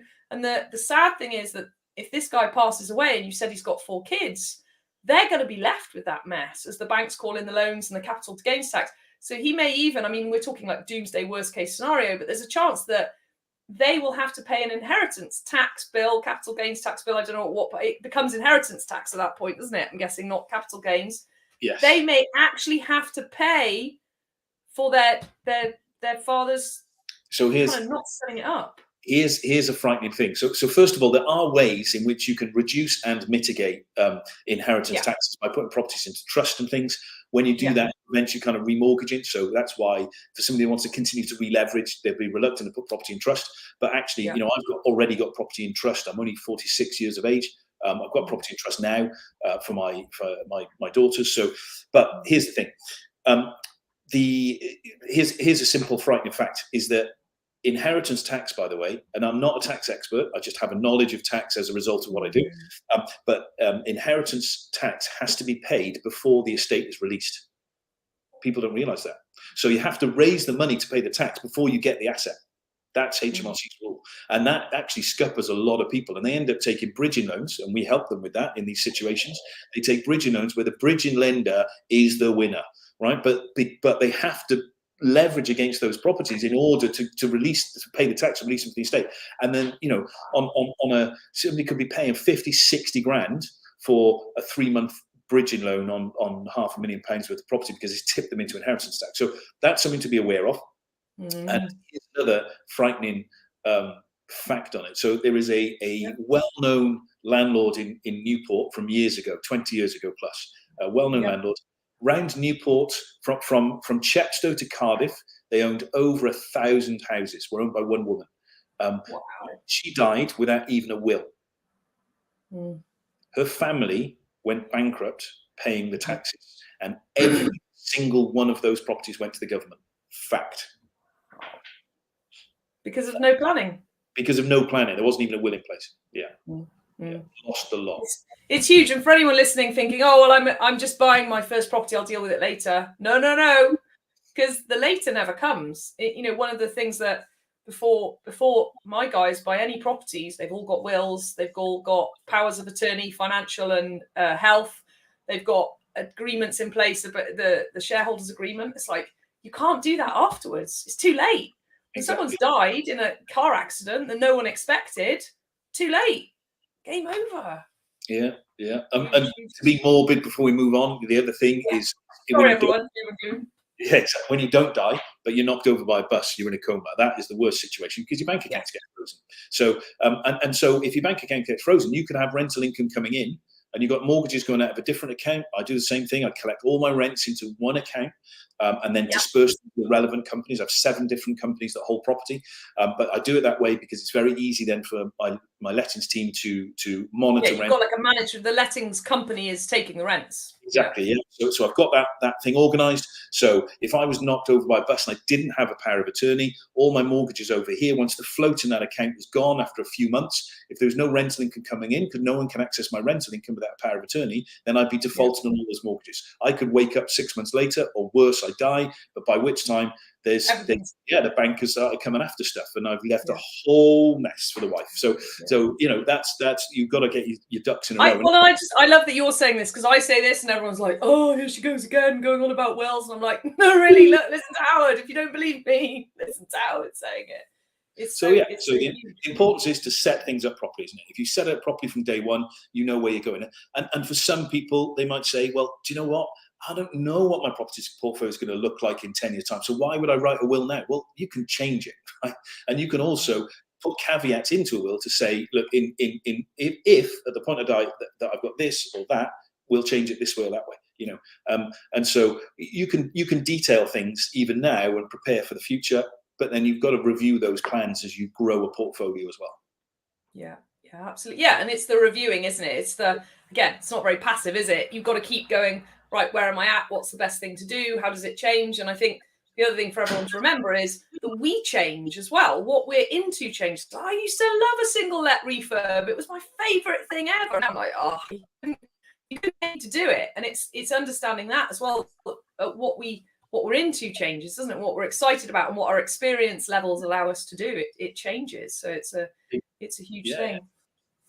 And reviewing is really, you know, to give you an example of reviewing again from a personal perspective, share a personal experience. We did a review at the end of last year. My wife and I, we looked at the portfolio. We said, you know what, we're working hard on these properties. What have we got? What are we doing?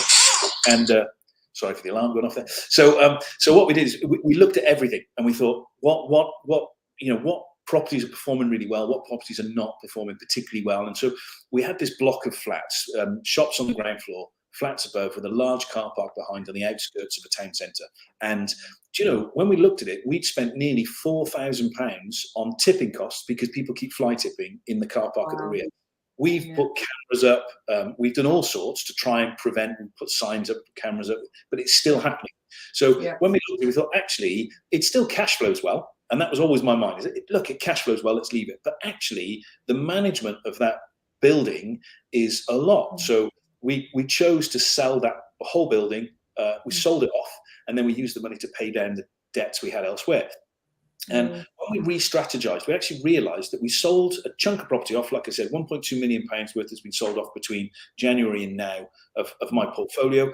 And we've made profits on all of it, and it's good investments for other people. There was no particular major lemons in there. There was just things that were, more attrition than we need, more maintenance. It didn't work for you, but absolutely work elsewhere. Sure. Exactly. So we sold it off, and we've used that to pay down the debt.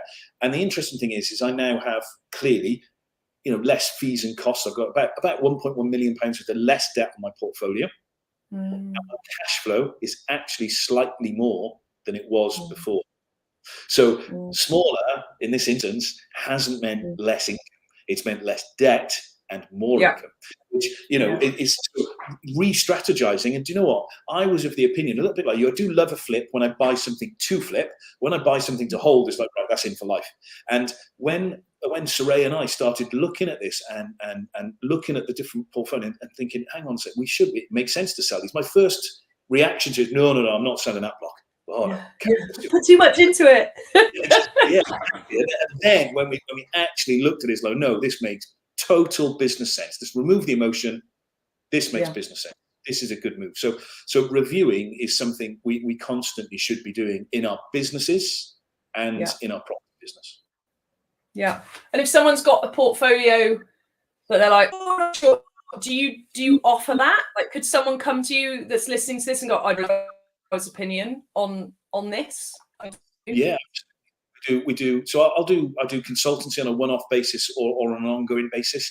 So we don't tend. So if somebody is looking to start in property, they want to start out, they're probably better to get some coaching and mentoring from you, Alex, as you know, because you're kind of in that world, and I can help with a bit of advice, but I wouldn't normally offer somebody coaching in that environment, but we will offer. I kind of have it that I get people ready to come to you. It's that the stuff that I do is on a very basic level. It's like, let's get your money right, let's get the deals going.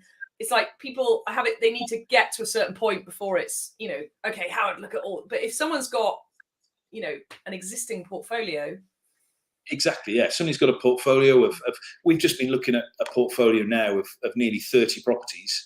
And the all around the Welsh Valleys, funnily enough, by coincidence, because we've got clients all over the country, not just where we're based, but they've got this property portfolio. They haven't touched it for donkey's years. They've got mortgages from lenders that no longer lend, still in their portfolio, just ticking along.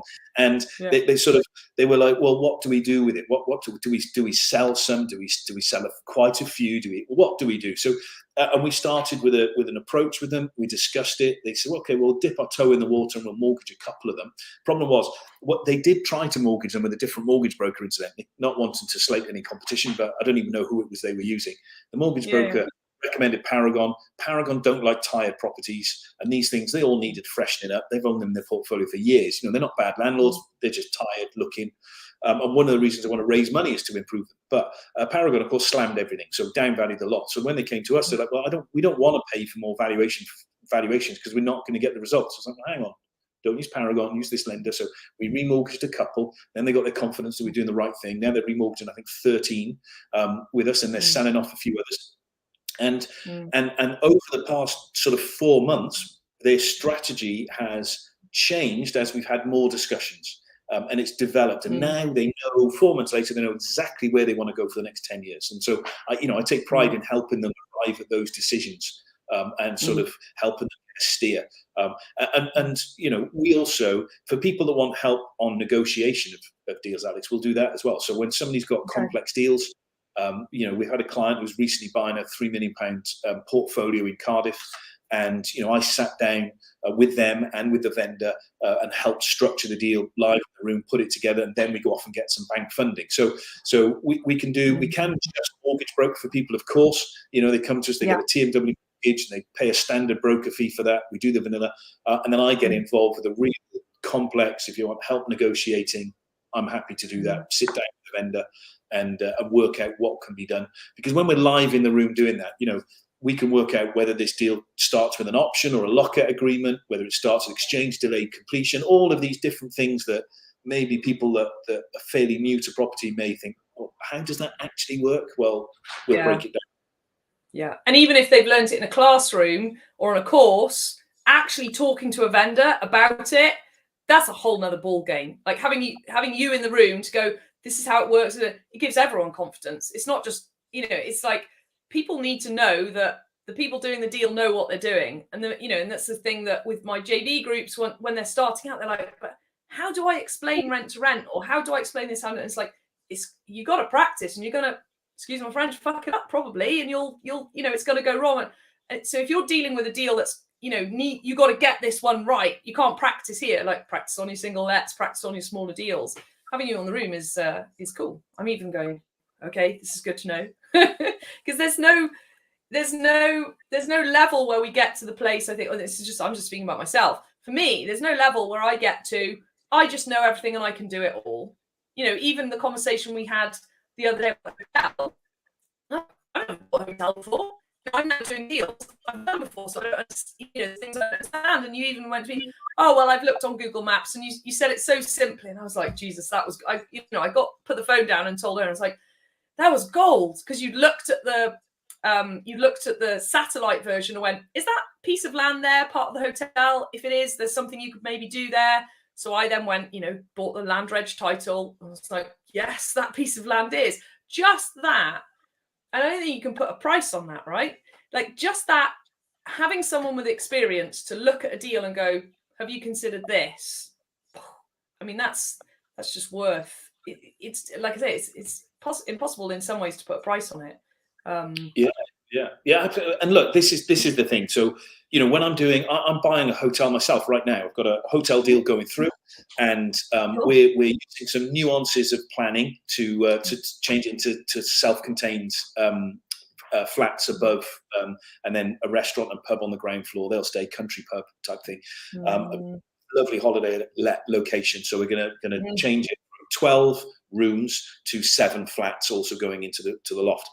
Anyway, so as part of this deal, I still get an architect to do all my drawings before I make a final decision as to how we're going to do the flats and feedback to the architect. I still get a QS to cost out what that is going to cost, because they are, although I've got periphery knowledge of those areas, they are not my specialist piece. My specialist piece is seeing a building and knowing exactly how much value you can extract from that building or plot, and positioning, negotiating, and financing.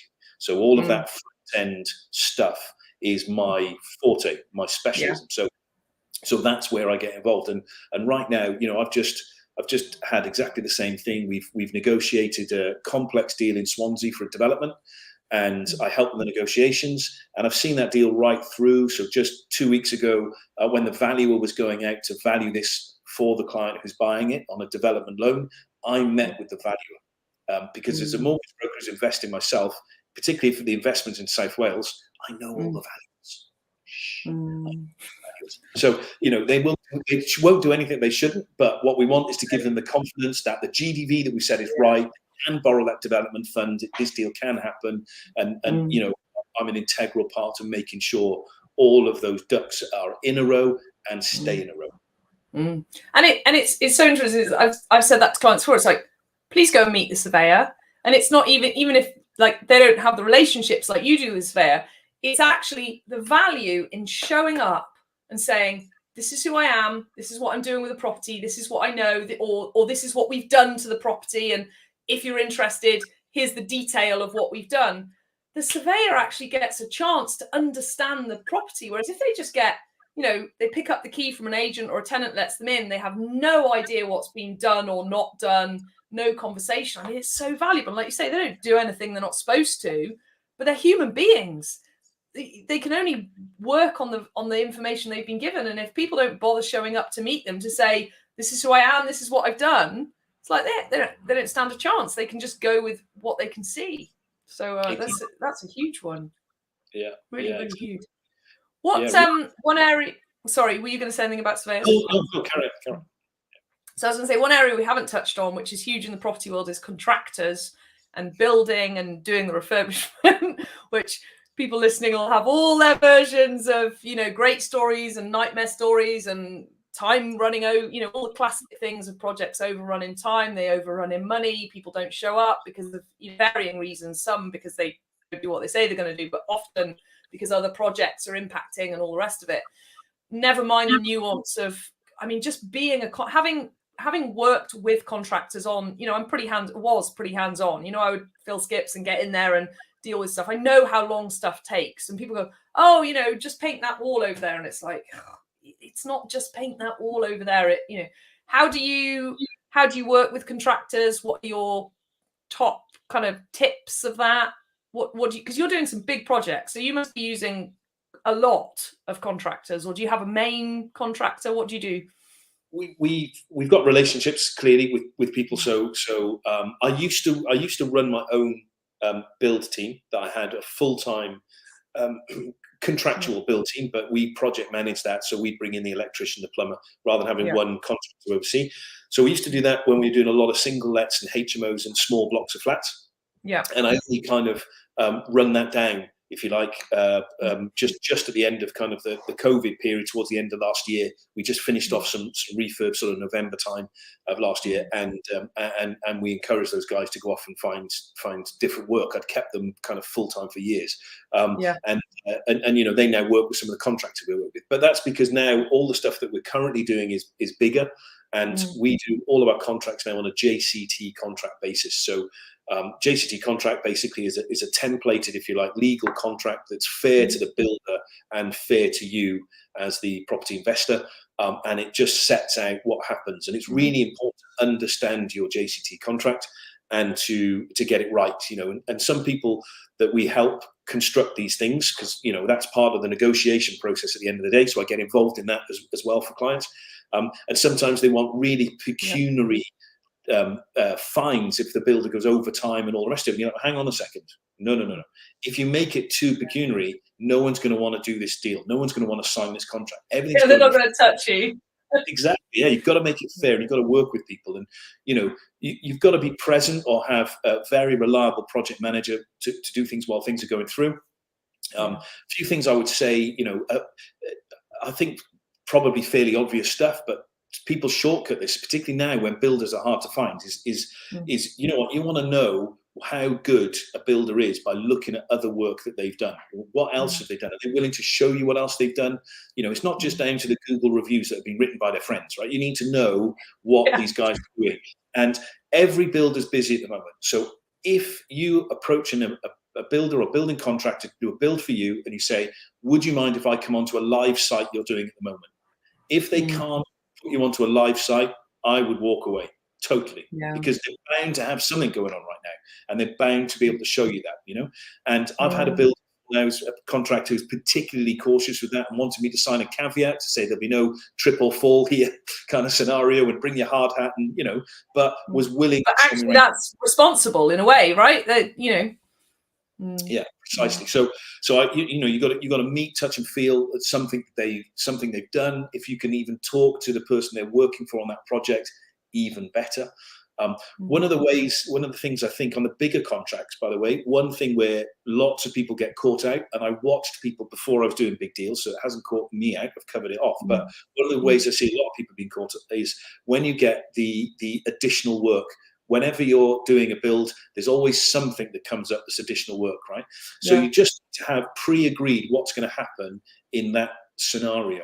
Now, I'm going to give you another horror story here very briefly, but I know somebody, we funded the deal.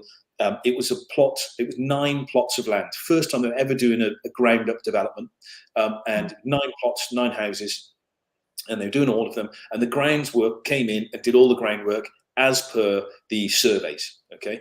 And it was found that on one of the far plots on the furthest part of the area, I can't remember if it was plot 8 or 9, but it was one of the ones at the back of the thing. The ground was actually different to what was assessed, and you had to get the ground worker back in to do some more work in that area to firm up the ground and do some piling work, right? So anyway, this guy, against the clock, had delays. The developer, through various reasons that weren't his fault, had some delays, was the time was ticking on the development loan. The grounds workers got to come in and do some more work. Some of the properties were already, foundations up and getting up to first level. One's at the back, gets the guy back in. Didn't, at that point in time, renegotiate what the cost was going to be for those works. Or even get a quote, I'm guessing. Just no idea of what it was going to cost. Send the ground worker in to fix that problem, okay? Now, the ground worker's fee for all of the work they did for the 9 plots was £70,000. The fee that the ground worker charged, and only produced the invoice at the end when everything was developed, for doing that one piece of piling, which was probably 10 to 15 grand's worth of work, he charged 80 grand. 80 grand. On top of the 70. Just because he was authorized to do it without asking for a price. And that's what catches most people out. So when you're working with, even if you're working with your own project manager, if you're working with a builder, the best thing to do is to be present as best you can, and always to make swift decisions, but make sure you button down any extras, what they cost at the time, because that's the time to have the discussion, not at the end. And that catches a lot of people out. Yeah, and I would say that that doesn't, that was a big deal that you were talking about, but that the numbers can be the same on a single buy to let with an electrician or a plumber or any smaller trade who's doing a piece of work where you actually go, oh God, we didn't think about this, we need that. And the numbers are smaller, but the impact is the same, right? Because the impact is the same on a big developer or a small one, because it's economies of scale, isn't it? So even if you're doing a small deal, if you haven't got that much money and you're already close to the wire, and then you get that bill, even for a couple of thousand over, not 70 or 80, that can finish people off or put, seriously stress things out. So yeah, exactly. Yeah. So, I love that. I've got to say, I love that tip of actually go to a builder's live site. You're right. It's really obvious. And yet I think I've kind of done it by accident of like just going to see them where they are, but I've never consciously thought or even said to a group, like hands up, which is why I want to, really point out to people listening. It's like, even if we know what we're doing, there's still more to learn. It's like, actually, just go to their site, go to wherever they're working now. And if they won't let you, it's obvious. It's the same as when I used to employ chefs. I don't care what their CV says. Cook me some scrambled eggs on toast and let's see what your food really tastes like. So, exactly. Great tip. These things can come up on small deals as well, So building control, is another big thing with getting the right building control if you're doing anything structural. But classic example of where I had a bit of a learning on a recent one. We did a refurb. Funny enough, it was the beautiful slate cottage holiday home I was referring to earlier. So we had building control in for doing some work to that, and things that were outside the scope of what was needed. Do you use private building control? Because a lot of people don't also know that you can have private building control. You don't have to use the council's building control. Absolutely, yeah. Let me come back to that point, because that's very relevant. Thanks. So the building control came in. We were laying a patio, and we didn't think that was anything to do with his scope. And he's like, I want soakaways down there. I'm not signing this off without soakaways in that corner. So all of a sudden we had to take up a few flagstones and put down a soakaway and then relay them again. And there's a little cost to that, but those things happen even with oodles of property experience, right? So you just, got to stay on top of that game, react quickly, positively, and negotiate the cost of any changes there and then. Talking about building control, very relevant. So now it's important to know your local building control from the council in different areas, because different people have a different perspective. Okay. Now, in Blaenau Gwent Council, where I've got a lot of investments, the local council's building control guy, the main guy, was absolutely brilliant until he retired about 3 years ago. So I would always use the council's building control in Blaenau Gwent, the only council I've done that anywhere. So, and I've got property basically from Caldicot, just over, which is you cross the Severn Bridge into the UK, into Wales. I've got property all the way from there, all the way to Carmarthen and Tenby. So we've got property all over South Wales, up as far as touching Brecon and the national park. So wide area, lots of different councils, private building control. They work for you. The council's building control will always, in my experience, or most of the time, they will take a zero risk position. Now, let me give you an example of this. When somebody takes a residential home and they convert it to a 6-bed HMO in Wales, Most, but not all, building controls from the council will insist you put a sprinkler system in, because they're saying you're repurposing that home, but it's still classed as residential. So you can get building control to sign it off without a sprinkler system. You can get the Environment Agency to give you a license without a sprinkler system, and you can get it mortgaged brand new without a sprinkler system. If you've got you just saved people thousands, Howard. So if people listening, that's literally just saved people thousands of pounds. That little bit right there, that's massive. So it's really important that your building control have got to understand the policy, because policy is open to interpretation. Yeah. And so that's why the council does it differently.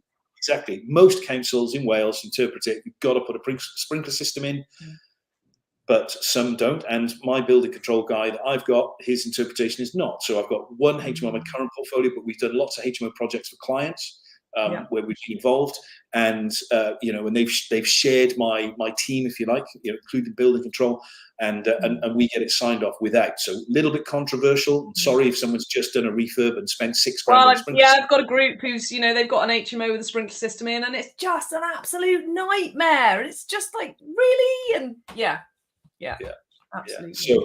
So exactly. So there's one small area, one small key there to that, and with building control, you've got to have people that work with you, particularly if you're converting old Victorian buildings or even grade 2 listed buildings, which I love doing grade 2 listed buildings. There's so much opportunity there, but there's so many areas that can catch you out as well. So having building control that work with you will save you more than their fees, without a shadow of a doubt. So I always go private. Yeah. And I think that's probably a good point to start to wrap up on. We could probably talk for, I was going to say hours, maybe even days, like the subjects in property. And I think it's really great to show people, my podcasts aren't always about property. And I think when they are, it's really important to show people it's a massive subject. I mean, it goes on and on and on. And even when we know what we're doing, there's still more to know. I've lost what I was going to ask you as the final thing then. Bear with me.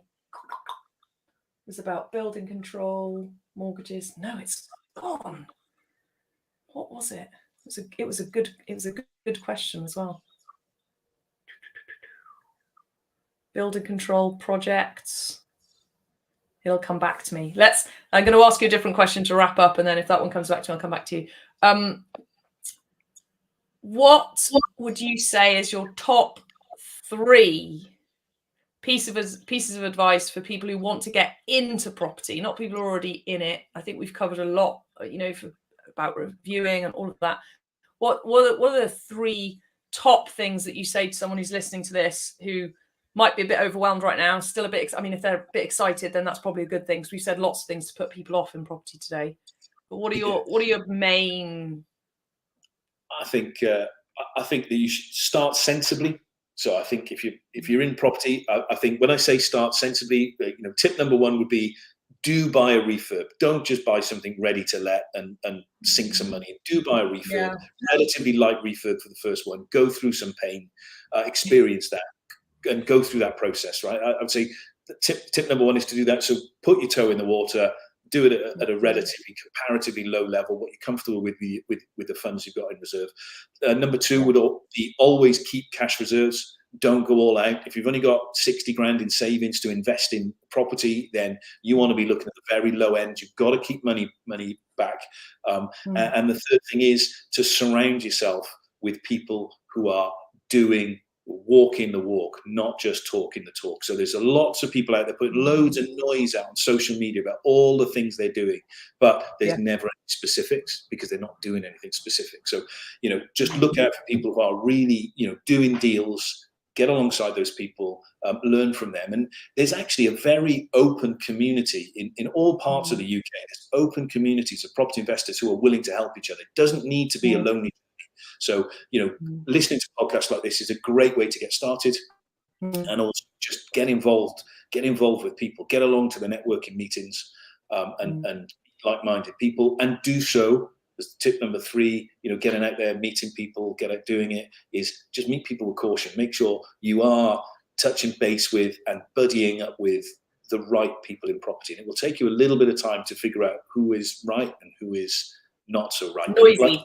There's lots of noise, isn't there? Like any game, not just property, any game that you're in, It's always the same, and it's one of those things. I grew up with a family that owned a transport company. So my father owned a transport company, my mother was an accountant, and I've grown up with family in business. I've got an uncle who owns a golf course, uncle who owns a farm, and they've got different businesses. And the one thing I've learned from a very young age in listening to the old generation of business people, no matter what business they were in, the one phrase they were all saying is basically that this game is getting harder.